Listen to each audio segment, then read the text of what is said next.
introduce everyone in turn. First, we've got Camille Stewart. Camille is an attorney and an executive with cross-cutting perspective on complex technology, cyber, national security, and foreign policy issues.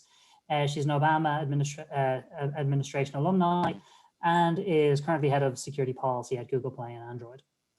Next up, we've got Elaine Fox. Elaine is head of privacy Europe in TikTok. Elaine is a leading industry expert in the privacy and data protection field. She leads TikTok's European privacy team, and she previously earned her stripes at 2 leading law firms and then at Facebook. Then last but not least, we have Emma Redmond. Emma is Privacy and Data Protection Counsel at Stripe.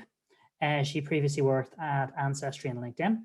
Emma is chair of the American Chamber of Commerce Data Protection Group and is an adjunct associate professor of law at University College Dublin. So welcome everyone, great to have you here today. So I guess to kick off, Rachel, there was kind of a lot of really interesting content there, and one of the things that kind of jumped out at me was sort of the application of Cialdini's work around persuasion, which I know known for years in the area of negotiation and sort of advocacy, but seeing it applied in the security space was really interesting. So I guess sort of my initial query here is sort of, if you're kind of looking at this in the perspective of a kind of information security officer, what would you see as sort of the biggest area of vulnerability for companies? Because what I often find is a lot of money is spent on the likes of firewalls, but it seems to be in many cases almost easier to just call someone up to get the relevant information. Absolutely. Got to have all those technical tools, but got to balance it with the human element. So I would say the biggest concern that we continue to see be a problem, according to the Verizon DBIR report, and pretty much everyone else you hear from, is phishing. Phishing is just, it works, unfortunately. Vishing is another one of those vectors, phone attacking, that works pretty well. This happened during the Twitter hack. And so I think it really raised the profile of how we hack in a variety of different ways, and getting people to understand exactly how it sounds and that it's not going to sound fishy if we do it really well. Getting that understanding, getting people to understand that and have the tools that they need to resist it if they accidentally fall for it is really important. So that password manager to avoid password reuse, and MFA in case they do successfully get credential harvest phished is really important. And if you have a big, a really high threat model, something like a hardware MFA, like a YubiKey, is something I would definitely recommend moving towards, because that would have stopped something like the Twitter hack. Can't phish a code if it's something you plug into your computer. Got it. It's really helpful. So I guess I want to kind of expand the conversation out a little bit. So we've been talking around the security aspect of privacy, privacy compliance, but security is a really important part of the dynamic, but it's not the only part. We see other aspects and kind of legal compliance issues that crop up. And one of the big concerns I think that's cropped up a lot for clients over the last year has been the whole area of international data transfers. And particularly after the Schrems II judgment last year, there's this sort of inherent tension we see between kind of European privacy law and US national security law. And one of the things we get asked all the time by our clients is, well, how long do we have to keep worrying about whether we can lawfully transfer data? There has to be a political solution here. Europe and the US have to start being friends again. So Camille, from the US perspective, I'd love to just get your thoughts as to whether you see a solution or a path forward, particularly with the new administration. Yeah, so first, thanks for having me. From my perch at the Department of Homeland Security, when we were negotiating Privacy Shield, both parties are clearly committed to finding a solution. Now, I think that'll be a moving target. I think as policy evolves from both countries, as perspectives on privacy continue to evolve, and the fact that the US and the EU are coming at privacy from different perspectives will mean that we'll continue to have this push and pull for some time. But we've seen announcements that this administration is ramping up negotiations to iron this out, to figure out a path forward. So I think there will be some concreteness in coming months, but I don't know if it'll be the end all be all solution that we hope for. I think this is likely a cycle we'll continue to see every few years. Okay. Do you have any sense as to what such a solution might look like? I think it's actually rooted in moving towards some kind of national privacy legislation in the US, so that there is a landscape that we can anchor the discussions in. absent that, I mean, even the contract solutions are contingent upon what the legal landscape is in the country that you're negotiating with. And so, I mean, I don't think anything becomes concrete until we've figured out national privacy legislation in the US. Got it, really interesting. Elaine, I'd love to bring you in on this, since obviously a lot of the challenges that have come up around data transfers have sort of arisen on the European side. And I'd love to get, sort of your perspective on this in terms of, what you think a solution might look like or how this might play out over the longer term. Yeah, I think it's a topic that it has drawn such attention on both the European side and on the US side. I think when we kind of take a step back, in terms of the challenges around like globalization and digitization on one hand, and then protectionism and data localization on the other, it's not strictly just a US law issue. I think even if we look at some recent decisions in Europe, the Belgian and French cases that were this week around national security and what is an appropriate data retention period, we see that there is the tension even within Europe. There can be slightly different perspectives. So I think it probably highlights just how complex this is. It's not like everything in Europe has been ironed out, and so I think that's kind of important to kind of note. Where I probably see it going, or at least where I'm hopeful it will go towards, is I think if we look towards the EDPB's decision in terms of data adequacy for the UK and the position they took there, where it was really, looking at the fundamental structure, and this is to Camille's point in terms of the privacy landscape, that if we can align on what the base level is in terms of the privacy landscape, that I think has to be the foundation. But there definitely is this political will, and so I think it's a combination of those, but I think it probably starts at a foundational level. Yeah, and I endorse what Elaine is saying there. I think the situation we're dealing with right now is you're changing the wheel on the car whilst you're driving. And so in that sense, and at the same time, you're dealing with two fundamental principles, in the sense that, you're looking at the privacy aspect and the theoretical and the security elements.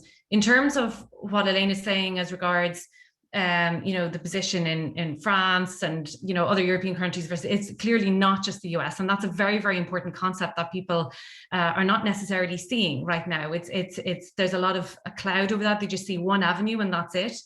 And I think there has to be a breakdown there, breaking it out, understanding that there's certain criteria, there's certain elements that are required. But I think overall, in terms of where I see it going, the adequacy avenue is definitely one. And I think more and more we'll be getting the security aspect involved. We've seen it from the EDPB, where there's references to different types of anonymity, K-anonymity, L-anonymity, etc. So I think that's going to have to come in a little bit more now, going forward in terms of a solution.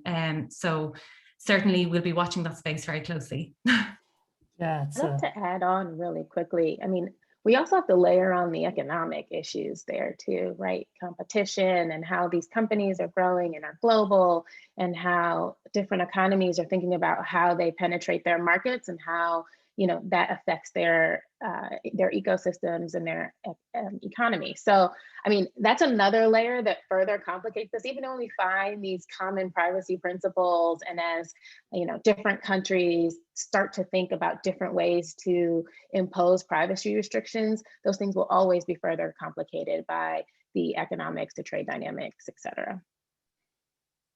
The deal velocity is ultimately going to be a huge issue. And I think the more there's a focus, there will inevitably be more focus on that. And that's going to push things forward a lot more quickly, I think.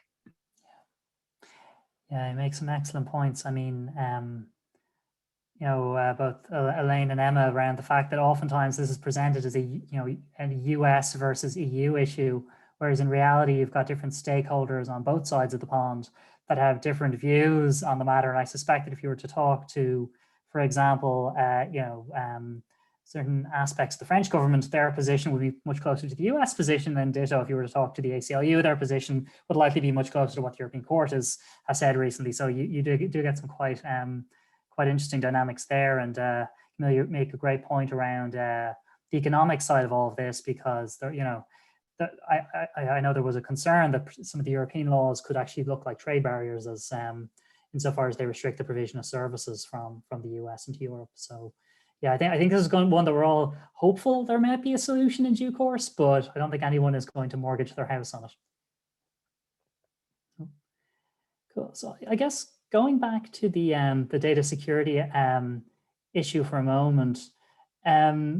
So, and this, there's sort of a personal bias in this, Rachel, given how paranoid I am after your talk, but if a company wanted to get a handle on their information security exposures, particularly around social engineering, like, where do they start? Like, what's, what are, and you've alluded to things like password managers and dual-factor authentication, but, do you have to get, if you're running a business, do you have to, get your employees to embrace this concept of polite paranoia? Or can you solve this with additional tools and filters? Or is it a case of all of the above? Yeah, Oisin, you're probably not going to like my answer that it's likely all of the above, because it's a lot of work, right? But that's why our jobs are probably not going away anytime soon. These things are hard. I don't sugarcoat it and say that it's easy, but I do recommend getting a handle on your OSINT, your open source intelligence. What's out there about your VPs, your founders, your clients, your customers? What are the attackers doing on the forums? What does it look like? Getting a sense of how they talk about your company, what the threat vectors might be. If you work at a gaming company, your threats are going to look a little different. You're going to be more in the cheating space and in the selling account space. And you can watch the threads to understand how people are thinking about this. And doing that OSINT gives you a really good idea of what's incoming. You'd be surprised how much criminals will talk online about their methods. They really do. And a lot of ethical hackers also talk about the methods that they're using as well. So you can start on something like Instagram, something easy to search, searching hashtags, geolocation tags, pictures, what types of photos of your workstations are out there, and what software is known about your company. And then you can get a sense of, okay, it's pretty out there. People can see this information, it's public. I'm assuming that they know it and they know how to craft their malware. So let's go ahead and get started on our technical tools now. And that will give you a really good sense of how to prioritize what's incoming, because you'll get a sense of how the criminals are talking about you. Great point. It almost seems like it's a trade-off or a balance here, because for a lot of companies, there's sort of a desire to be more open and transparent, but that in turn seems to create risk. So, to kind of lock down your risk, you'd almost want to be, paranoid and not share information, but that can often cut across the culture of a lot of organizations, particularly in the tech space. So it's challenging. You have to do what works best for your culture, and you have to, you will take risks, right? I post on Twitter every single day. That's a risk, but I'm comfortable with it. And I've accepted that risk. And so you have to just make sure you've understood what risks are we accepting here with our social media policy. So I guess, Emma and Elaine, turning to you, because both have considerable expertise in terms of building privacy organizations and sort of embedding the right behaviors into organizations. So from your perspective, if you're trying to, imbue your organization with a security-minded culture or a privacy-minded culture, how do you think about that? How would you go about kind of getting the company to manifest the right behaviors?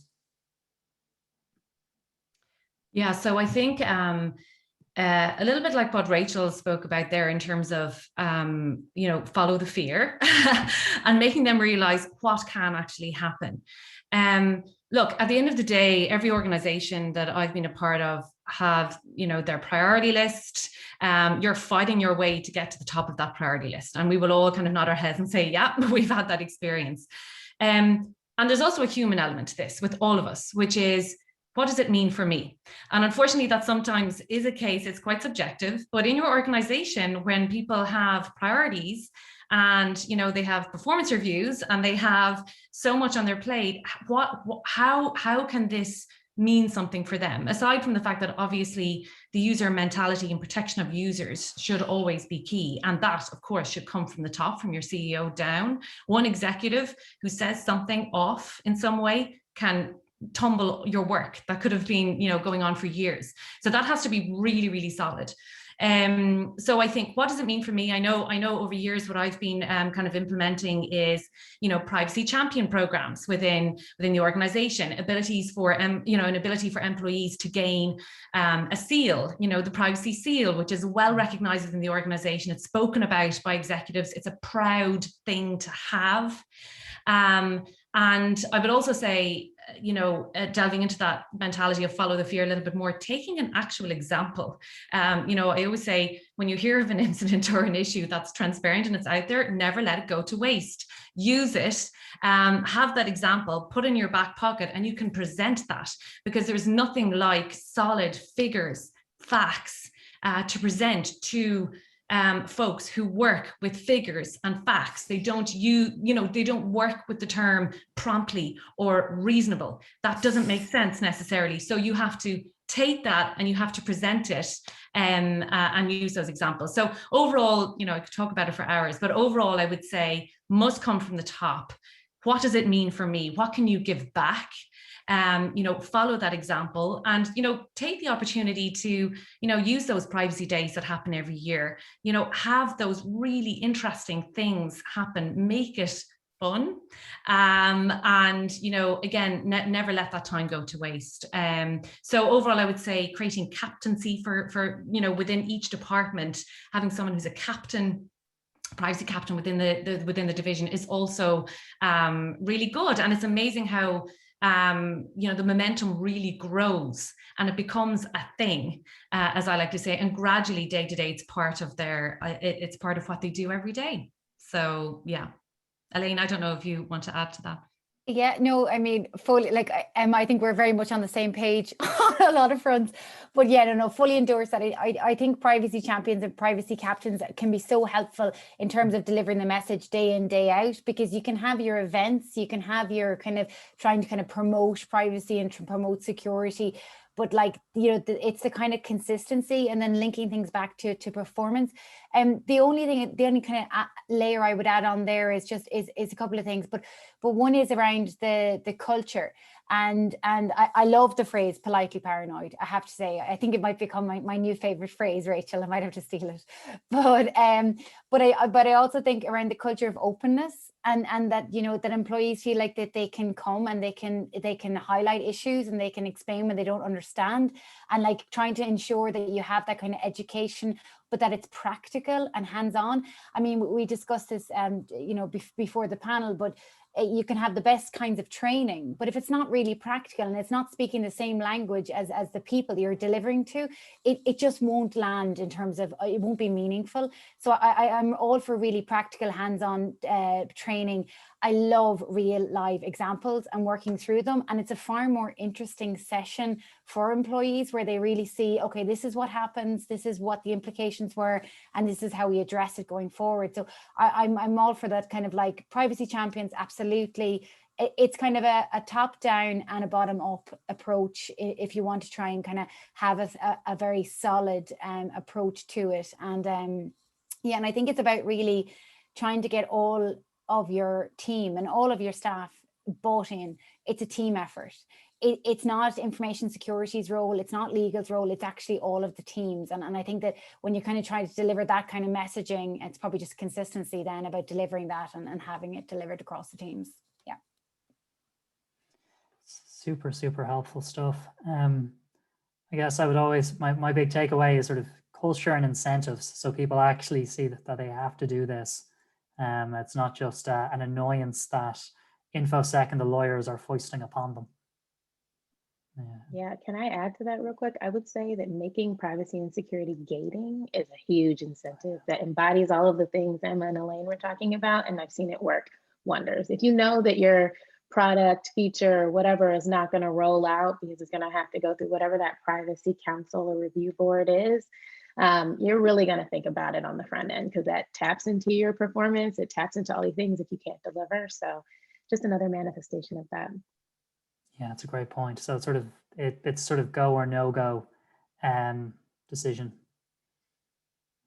Super helpful. Great.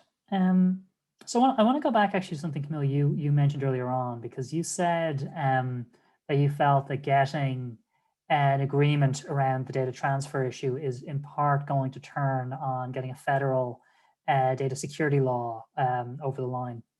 Now, I have heard and seen proposals for federal security laws for over a decade now, and I'd love to get your sense as to whether you think that there's any likelihood that we might actually see such a law at a federal level during the current administration. I wish I could say something definitive, but who knows, right? There are arguments on both sides. You know, the push of companies to say, tell us what to do is only going to get stronger. That demand signal, especially in the light of negotiations like Privacy Shield, where they're even more confused than normal about how to, you know, facilitate data transfers, but in general, what are the privacy rights that I should be aligned to? They're kind of navigating without a star to follow, a North Star. So companies will continue to make clear that legislation is preferred. And then even worse, as more states continue to roll out privacy legislation, we saw the Virginia law come out, New Jersey, and I think it's Wisconsin are considering legislation. You know, it only gets a bit more convoluted and that demand signal gets stronger.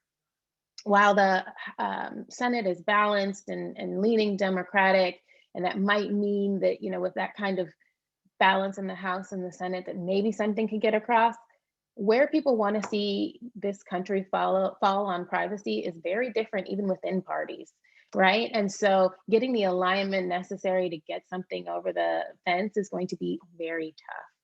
So those, you know, coming together of factors make it hard to predict. The demand signal is quite strong. The desire is quite strong. There are bills floating around in the House right now around a national privacy legislation, but it won't be an easy thing to get over the line. And so I wouldn't hold my breath on it, but we could be hopeful that this push and then even these negotiations for Privacy Shield might lead us towards a national legislation. Really helpful. I guess as well, there's a lot of other things on the to-do list in DC at the moment. So there'll be competing imperatives there, particularly with the economy and COVID. So can I just follow up on something? You alluded to the state laws that are already there. And I mean, we see this in a really big way in California, in particular with CCPA, and then follow-up laws that are incoming. One of the things I've noticed as someone who sort of works between San Francisco and Dublin is that companies in California are very aware of GDPR. They're very aware that these, that if they want to do business in Europe, they have to comply with these requirements. But the knowledge seems to only flow one way, by which I mean Europeans, I think because all these laws in the US are at state level, Europeans tend not to be aware of them. And they also take the view that we comply with GDPR anyway, therefore we're fine. So what would you say to European companies that are thinking of expanding to the US and going and trading in certain states? Like, do they have to care about these US privacy laws? Or can they just say we're GDPR compliant, that's fine, we don't need to do anything else? Great question. Compliance with GDPR does not mean compliance with CCPA or with any of these other state laws. They have to do their due diligence to ensure that they're compliant. Now, some of the definitions around personal data or around who's covered by a given law differ from GDPR. So maybe the scope of their reach won't be as far, the breadth won't, impact them in the same way. But if they intend to do business in a California or in a Virginia, they should definitely look into the differences in compliance and adapt accordingly. Okay, great. And if you were to kind of call out one or two of the big areas where there's likely to be a gap, could you give us a sense of that? One that I've encountered in the past is the do not sell my data rule. I'm not sure if there's others. Even the definition of personal data, there's linking involved in CCPA that would be covered that's not in GDPR.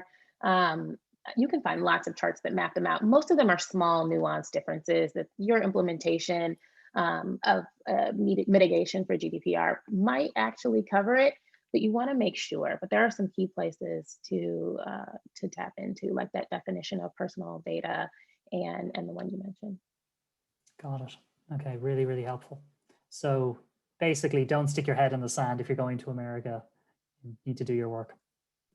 And it's hard because it's ever changing. Those other laws might pop up really soon, but it's worth doing the due diligence. That's it. As Rachel said, it seems we're all going to be gainfully employed for a while. Actually, going back to Rachel, just one final question on the security side of things. Gazing to the future a bit, what do you see as the biggest emerging threat vector here, and what should companies do to get ahead of it? Yeah, something that's adjacent to the social engineering space is misinformation and disinformation campaigns. So either your users accidentally sharing information that's untrue or purposefully sharing information that's untrue. And this information can influence another one of your users or a whole segment of your users' beliefs and behavior. So getting companies to prioritize spotting and shutting down mis and disinformation and baking that into the upload process for user-generated content, I think is something that we don't hear a whole lot about quite yet, but I think it's really on our horizon. And it's going to continue to be a challenge for everyone all over the world. Cool. And do you have any tips as to how to get ahead of that problem, or is it a case of, is that asking asking too much perhaps, because nobody has really solved this yet? A few people have done a pretty good job. There's a lot of technical tools out there, and I don't have them all memorized, but they look at whether or not something is authentic, and they're able to get a good sense of this video has not been manipulated, this photo has not been manipulated, and increasing the awareness of these tools. And you can even roll your own, I'm sure, at each company, but thinking about how do we notice when something is inauthentic? Either the information that's being posted is untrue and it's disinformation or misinformation, or it's been manipulated and it's being passed off as true or accurate. And I think this is just something that we're going to see more and more about as we get into, deep fake life, which I'm saying is, a few years away from being really easy to do, because we see some examples online, like of Tom Cruise and other individuals, but they require a lot of work to get there, and an impersonator and all these different tools and tricks. So we're still a little bit off, but we're coming up on it. So we have to start prioritizing and thinking about it. Okay. I'm not going to lie. I remain as scared as I was at the start of this conversation. Politely scared, politely paranoid. Politely scared, politely paranoid. That's it, exactly. Right. So I guess sort of just start finishing up, just kind of two final questions for the panel before we go to the audience. First one for Elaine and Emma. And obviously Camille jump in here too. You guys have a lot of expertise in terms of counseling companies through managing privacy issues. And I suspect a lot of that expertise and experience has been, hard fought and won over many years. What do you wish you knew when you started doing this work? So if you were to sit down with yourself on day one now, what would you tell yourself? Lots of things. Experience is always great. I think one key takeaway, and I know I mentioned it, I think at the previous question, but I don't think you can underestimate how important it is that when you are training and providing training, that it's pragmatic and practical, and that you are, working with the actual teams to find out what's meaningful for them, and really ensuring that you're moving together. Because particularly as a lawyer, when you start advising a lot of internal teams, you can provide what's, a legal answer and legal guidance, but that's actually not what they need on the ground. And so I think it's like, that's one thing that, I have learned over time, is that your training and your instructions to the teams, the technical teams, needs to be pragmatic, practical, and it needs to be goal orientated. It's in a way that they will understand. So that's probably my one main thing.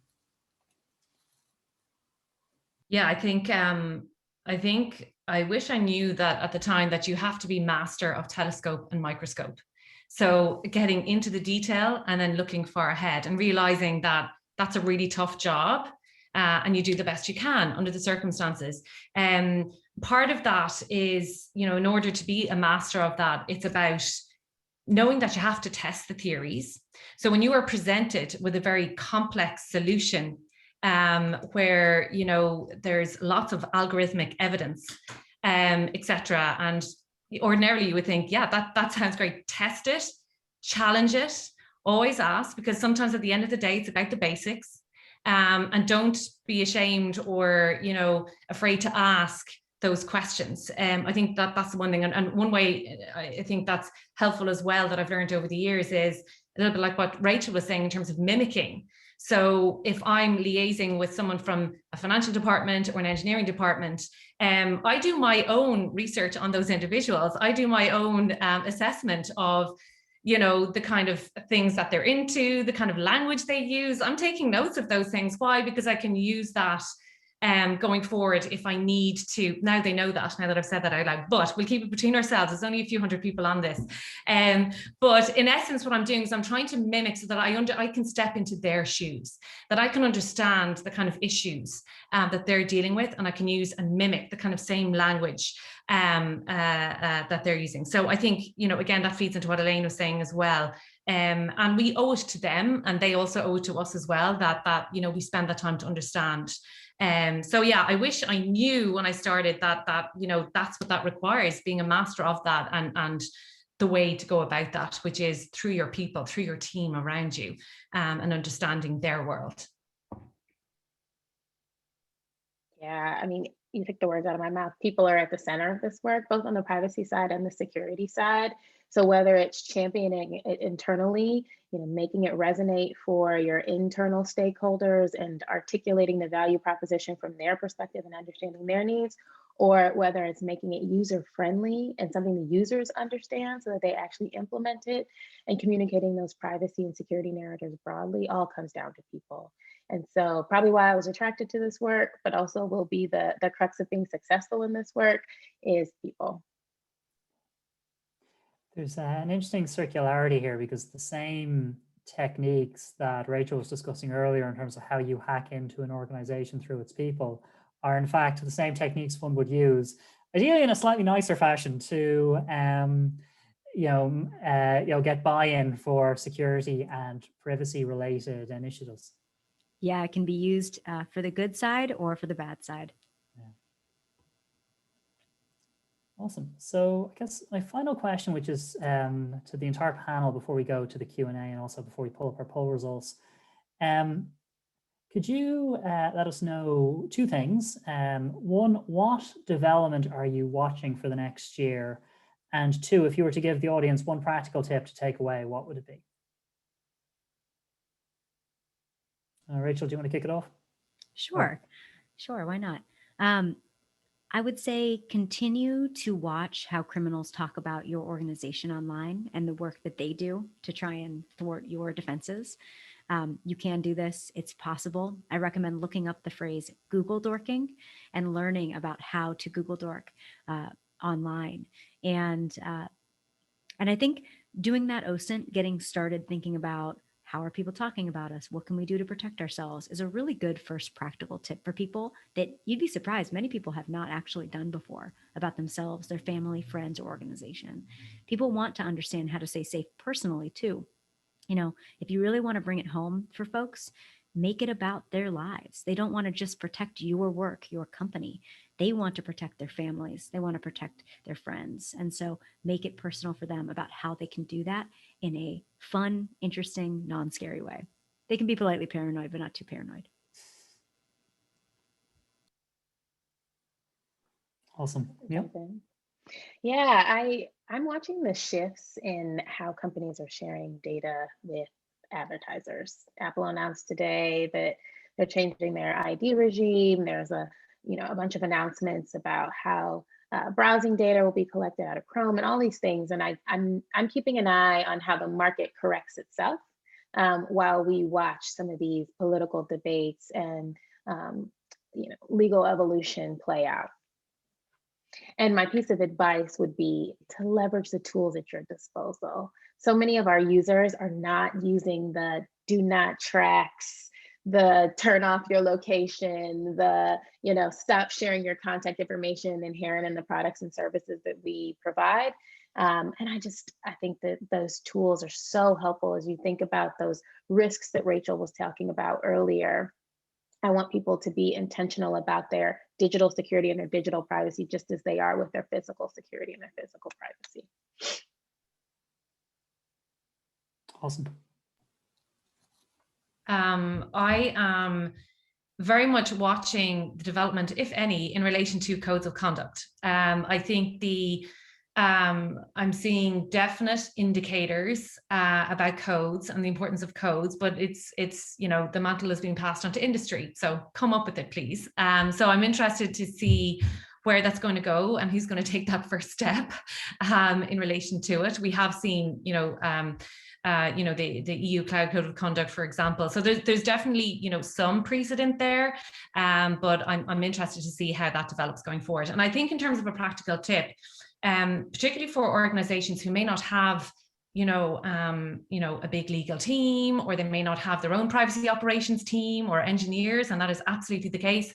Try and get familiar with some of the functionality that your departments already use. So your finance team, for example, will use a particular software in relation to, for their work.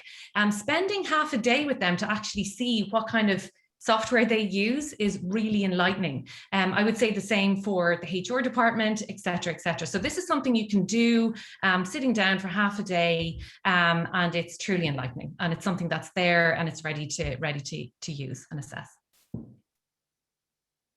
I think in terms of key developments, I mean, I am pretty glued to data transfers. I mean, I'm really, really interested in watching where that will go in terms of the politics and how we balance the politics with the legal rules. So that's something that I'm watching very closely.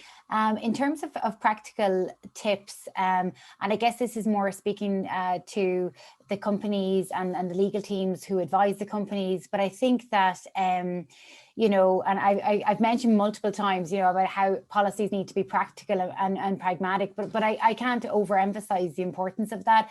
And I think about really having your policies iterative. Technology is changing, the risks on the market are changing, everything is moving in constant flow. And I think that, in order to have an effective security policies in place, we need to constantly keep them under review, need to be talking to the teams on the ground, what are they kind of encountering, and have that kind of iterative and kind of educational information flow between both. And so that's kind of the key thing, because I really think you can have the best policies, you can have the best written policies, but if they're in a folder somewhere and no one even knows what they are, or they just don't reflect what's happening on the ground, they're just meaningless. So that's one of the kind of key things that I would kind of encourage, particularly any lawyers who are advising companies. Super, super helpful, everyone. And actually, I'd echo Elaine's last point from hard-won experience. The one thing that's worse than having no policies is having beautifully drafted policies that aren't in fact implemented. That is in many ways a much worse outcome from a legal perspective. So I want to thank everyone for all your initial comments. It was incredibly helpful. And we're just going to move over to our audience Q&A. But before we do that, I'd like to pull up the results from our poll earlier. Actually, I don't know if we can get that up now. Great. So I guess just to talk these through, and I'd love to get the panel's reaction. First one, what do you see as the biggest area of vulnerability for companies when it comes to their data information and security vulnerability? People is the biggest one at 77%. Wow. Well, that's definitely my focus. So it's good to see that people are aligned there. It's interesting. It's funny. I was considering with this one whether we should do it before and after your talk and then check the results, but this is a before figure. I guess that's true, right? We have our baseline down now. I mean, while I agree, I also think that's such flawed framing. I think that as the practitioners, we should be thinking about how to meet people where they are, right? Security and privacy are what we do every day. And so as we think about tools and best practices and policies and all of these things, they should do better to meet people where they are. And so while I get why people think people are the weakest link or the vulnerability, I think that framing sets us up for failure. Back to my comment about people being at the center, we have to cater to the audience. Yeah, that's what I love about working with Camille. The way that we communicate to people, just like Camille mentioned, they rise to that occasion. So if you say you're the weakest link, people will say, okay, I'm the weakest link. I guess I'm never going to get better. I don't know. Right. But if we say to them, it's our responsibility to protect you. I understand that you're going to experience challenges. You're going to experience phishing. Here are the services and the technical tools that you have at your disposal. I'm here. We're going to train you. We're going to get you set up. We're going to make you the first line of defense. And I think it's really cool that Camille has the experience that she has, because that's such an important point.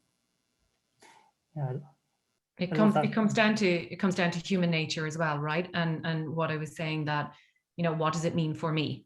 You know, ultimately, what does it mean for them? And they absolutely will rise to that occasion.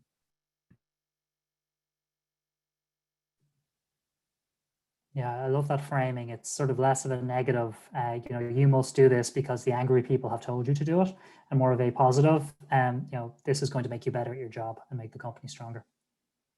And can protect you in your personal life too. True. Which is, you know, when it comes down to it, right? People are like, I just want to know how to protect my kids on the internet, or I just want to get to the point where my mom doesn't have to call me every day about these links that she's seeing from Facebook or something like that, right? Mm-hmm. We have to get to that point where we have that digital literacy and people understand how to explain these things clearly. Yeah. Great. So I guess the second question we asked is, have you experienced a data breach, a notifiable data breach in the last 12 months? Delighted to see 69% are a no, but then 31% are a yes. So, but that is a somewhat inevitable part of doing business, I feel, these days. Things inevitably go wrong.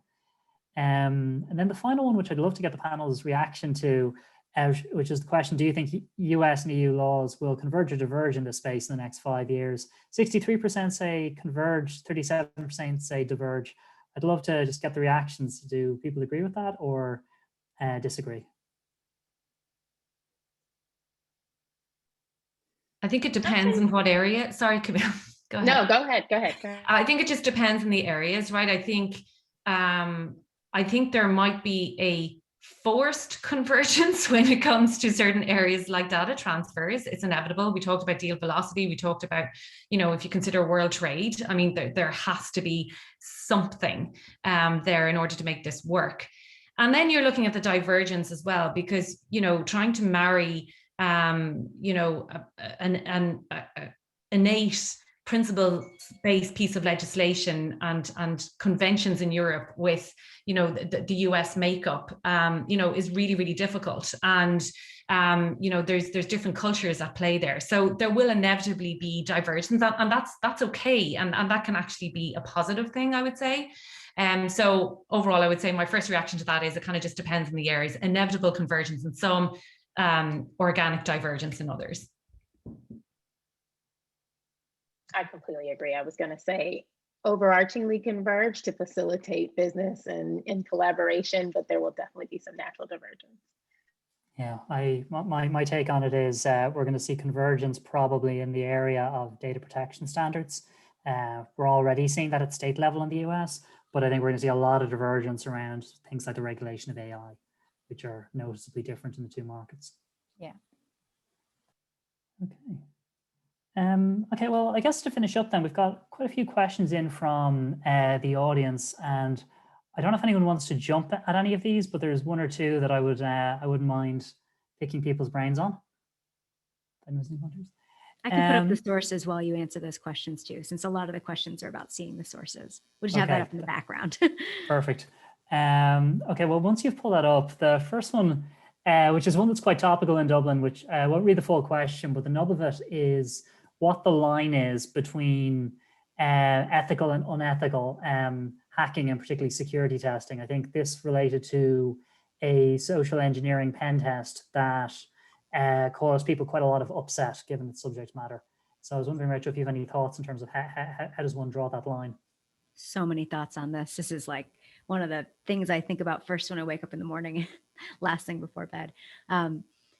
It is essential to consider ethics and do no harm principles when thinking about pen testing. It's not your job to scare people, make them fear for their safety, or make them fear for their finances or career. What we can do is we can test people and make sure they're educated without scaring them. I fish for a living, and I've never needed to scare anybody to get them to click and to get that education across. What if you do a a pizza lure or a free t-shirt lure instead of convincing people that, you know, they're going to be fired, or they're on this list that they're fired, or that they're losing access to benefits or something like that. We see this in the news all the time. We'll continue to, and I think people should continue to call companies out when they use unethical practices to teach phishing. Now, we can convince people and educate them about what criminals use, because criminals don't care about ethics. Criminals don't care about your feelings, but we don't need to emulate them in our testing. We can educate on what they do. Here's what to expect from a criminal. We're not going to send you this stuff, but here's what to expect. Then you can hammer home that point with ethical testing. Great. So I guess the next question I just wanted to throw out there is around the new Apple updates. And Camille, you alluded to this with the new iOS. What's your impression in terms of how that's going to play out longer term? Is this sort of something Apple is doing, and there are various debates about the intent behind it, or do you think this is going to represent a sea change in terms of how the ecosystem works? Yeah, I mean, I definitely think it's part of a shift, a response to the market demanding more privacy, more anonymity, and how apps, devices, browsers, Chrome made an announcement about how they're going to be doing similar communicating with ad providers. I think it's definitely a change in the market. Now, some of them will do it better than others, and the how of it will differ. But I think all providers are going to start shifting more towards this model where they protect privacy in different ways, whether it's through anonymity or allowing people to opt out more, and what information is communicated to advertisers when and how. I think there is a real shift towards, empowering users to fully understand, what data has been collected and how it's being used, and to actually have more control over it. So, I mean, I think it is very much, I think that is going to be a shift as well. Yeah. You can kind of see that is where, that's the direction of travel for sure at the moment. Yeah, and just to endorse that, sorry, like one area that I'm watching very closely is in terms of education. And the ad tech industry is a perfect example of that. I started my in-house career in ad tech, thought to myself, how hard could online advertising be? And it is phenomenally complex in terms of how it works. So you're taking something that's innately difficult to understand and simplify it such that they can actually take action and control. That's really, really hard to do. And so I think education is definitely going to be the key there. And we're seeing it already. This, if you think of real-time bidding, started back in 2009, and now it's a thing that people understand. But it took time for that to drop and for people to get that. And it took, some time, for example, for, even the European Commission to actually understand, how that works. So yeah, definitely endorse that as well on the education piece. Great. One other interesting question we've gotten is around the effectiveness of law when it comes to actually managing security threats. We've got a few questions along these lines. The first one is asking whether or not legislation will ever catch up with technology to try and resolve these issues for companies, as the cyber criminals are often long gone and never punished. I've got my own views on this one, but I'd love to open that one up to the panel. We have all these cybercrime laws in both Europe and the US. Are they actually any good? Okay, well, I'll jump in on that one then. Unless Emma, do you have any thoughts? I think, if I look at it, will legislation ever catch up enough? I mean, it innately can't, in a way. And I think that's why you're looking at a principles-based piece of legislation like the GDPR, because otherwise, how can it possibly do so? And so you're in that situation where it's quite subjective, because you're interpreting that. It's subjective, it is and it isn't, because then you're guided by EDPB principles or any precedent that's out there or any case law that's out there. And that's the way to kind of catch up. So in a way, it is through the interpretation, but it's very specific depending on the facts, the breach or whatever is happening. Yeah, and I would add, Camille? Oh, I was just going to say, I agree that it can't, and also probably shouldn't. you know, especially with our propensity to legislate for the implementation of the moment or the technology for the moment, that's actually the shift we need to make first, right? Like we need to solve for the actual problem we're trying to solve, which is why principles-based approaches are much better. But if we are thinking about what is at the core of this manifestation of a problem set, right? Manipulated media is a manipulation of truth. And at the core of that is what we are seeking to solve. Finding fact, not just this manifestation, whether it's an audio, video, et cetera, and trying to legislate around that is a lot better than sticking to how the technology displays that manifestation of a thing. So I think it shouldn't. I do think we'll get better as we move towards that kind of a framework, right? Where we're looking at the root cause and what we are trying to solve for and legislate accordingly.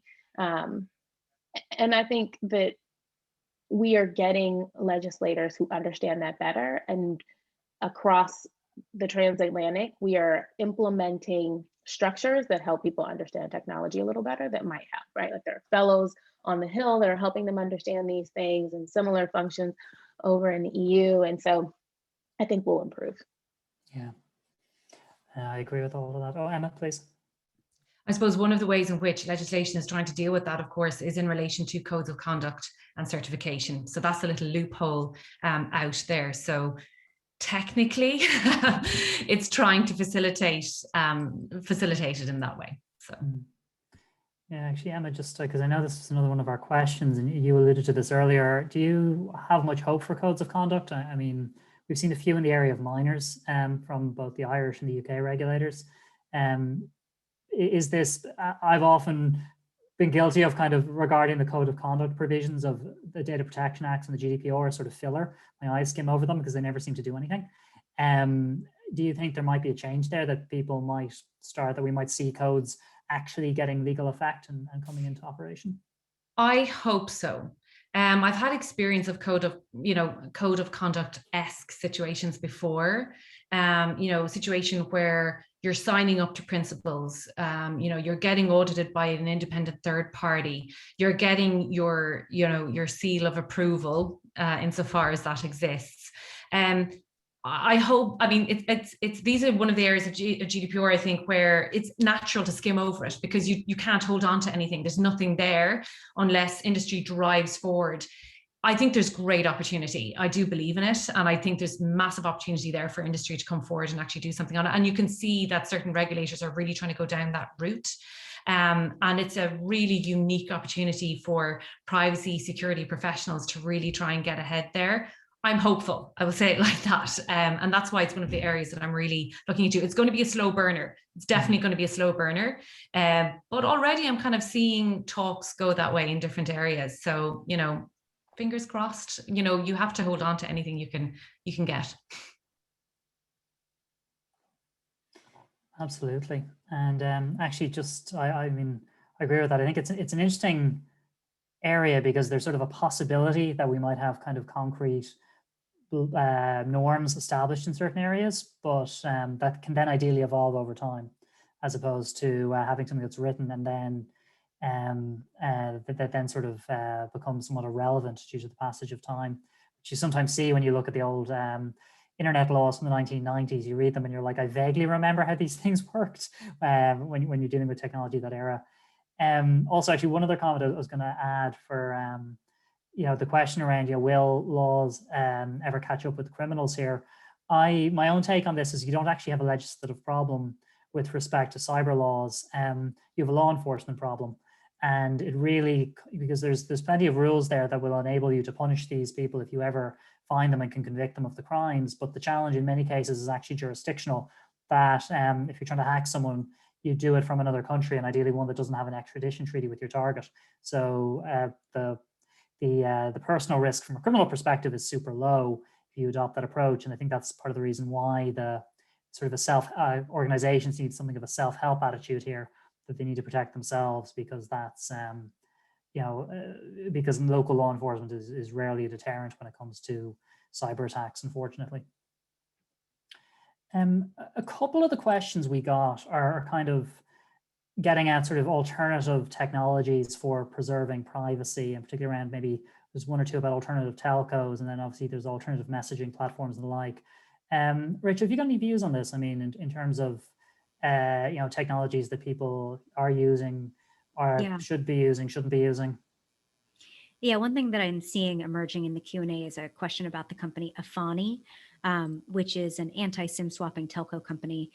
I think I haven't used Afani, so I can't speak to it directly, but I can say that I've heard that people appreciate that the SIM swapping is the biggest concern of that organization, because we do know that SIM swapping results in quite a bit of fraud internationally and in the US. So definitely looking into services and platforms that make data protection a key feature and a key priority is something that I'll continue looking into.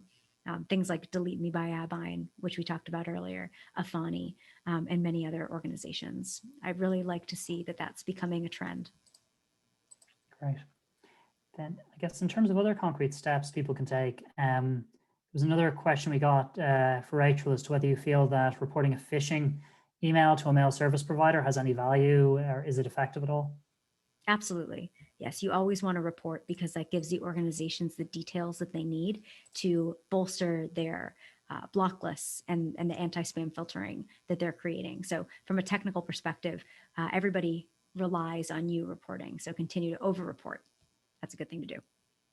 Right, sounds good. Also, it gives people a very good excuse if their email doesn't come through, or they didn't respond to an email in time. I got caught in a spam filter. Sure. Cool. I guess maybe the penultimate question here, which I think is an interesting one, which is asking, do organizations need to be more prescriptive in how their employees use personal social media accounts in order to avoid data being obtained? So I guess the idea here is, do organizations need to tell their employees what they can and cannot share online from a business risk perspective? I'm curious what the other privacy folks on this call think. I'll just say, from a security perspective, I've definitely helped organizations create strong social media policies for everyone, contractors, vendors, employees, family members of employees, about what is and is not expected about what they do and don't share. So, things like, don't take a picture of your workstation and post that on Instagram with a hashtag blessed, and then, adding your company. That's something we want to avoid, because it creates a searchable database of software that we leverage at the company, for instance.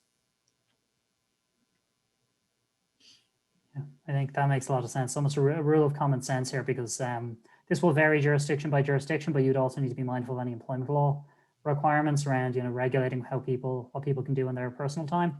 But yeah, I think proportionate steps to avoid disclosing things that could be a business secret seems eminently sensible. I think particularly people who are, when they're back in the office, their first day at work, showing their packs with, here's my bag and my water bottle, click, and there's lots of information in the background. And my ID card. Yes. Who share on social media and the image of their ID card with the serial number on it. And you're thinking, okay, maybe not ideal. Yeah, it probably is. Yeah, it is that kind of, like, a lot of it is practical sense, but I think it's helpful to try and kind of identify it and to educate. And again, I think it comes back to, though, that avoiding a blame culture, like to Camille's point, like your employees their voice is hugely important. So, I have been in other companies where we had like a collaborative coming together, identifying what would be, helpful and key in our policies and things like that. So, I think there's lots of ways it can be messaged that it's not necessarily prescriptive and negative. It's more about trying to protect your employees and protect your company, and kind of to get everyone from the same space. Yeah, great. I guess the final question, which I guess this is more of a set of questions, but would just be to get the panel's views on whether or not the new standard contractual clauses that the European Commission are due to release shortly might address some of the transfer issues, because we've got we have some some debate as to whether that's going to resolve issues longer term.